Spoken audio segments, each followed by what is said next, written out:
taken me around about 20 years to go from essentially a factory worker who had an interest in photography to being a director of photography for some of the biggest broadcasters around the world. Of course, a lot of it does come down to luck, but more so it comes down to persistence and practice and sacrifice, really. And looking back at these projects that got me there, there's so many little things that I've learned over time which I think can be compressed quite a lot to help people develop their storytelling skills to get to a higher level much quicker.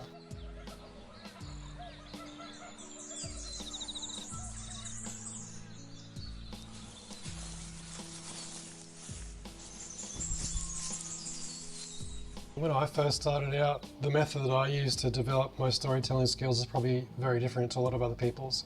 So I had a very strong passion for photojournalism throughout my 20s, and what I would do was identify stories overseas, so in places like India or Southeast Asia in general, and I'd go and block out 2 or 3 months at a time to go travel and develop my authorship and storytelling skills.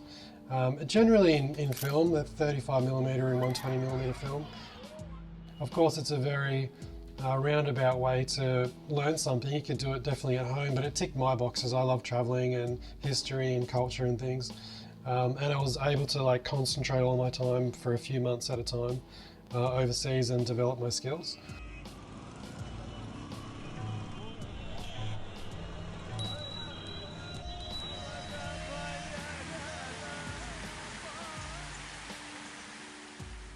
I'm very lucky that I've found that what I do for a living is exactly what I do for fun on the weekends and fun in my spare time. So I'd literally be doing the exact same thing what I do for a natural history sequence. I'll be doing the same thing to practice out in any number of areas that I've identified that are sort of my little spots that I go to for different weather conditions,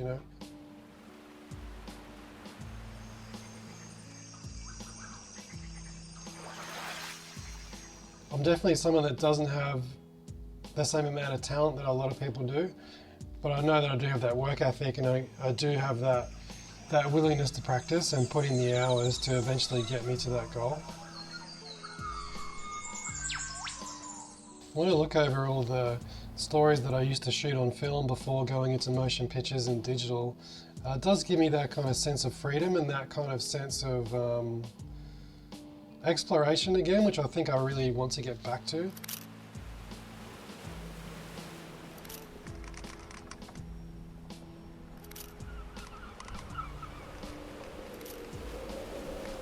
There were so many little lessons that I learnt on these photojournalism stories throughout my 20s that I'm really keen to look back over and maybe take some key points out of and sort of connect the dots from where I was to where I am now and where I want to go in the future.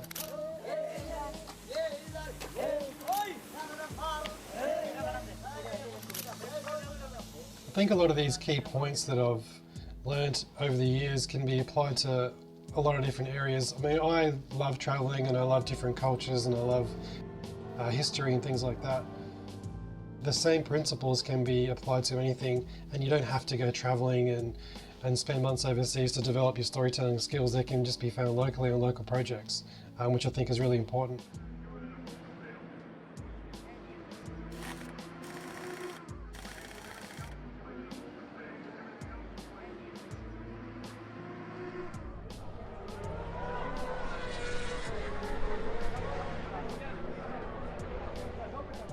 I mean, freelancing has given me a lot of amazing experiences, whether it's filming wildlife sequences or working on documentaries or adventure series overseas.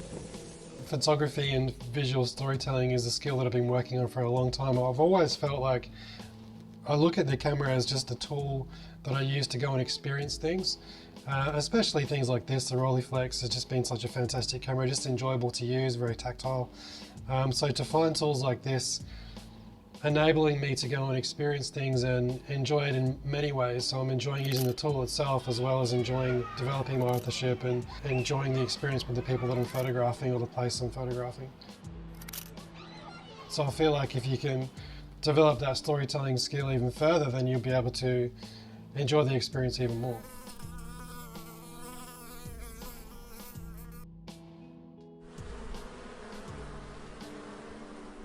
There's a lot of stories that I did shoot over about a 10-year period. So where do I start? at the beginning, I suppose.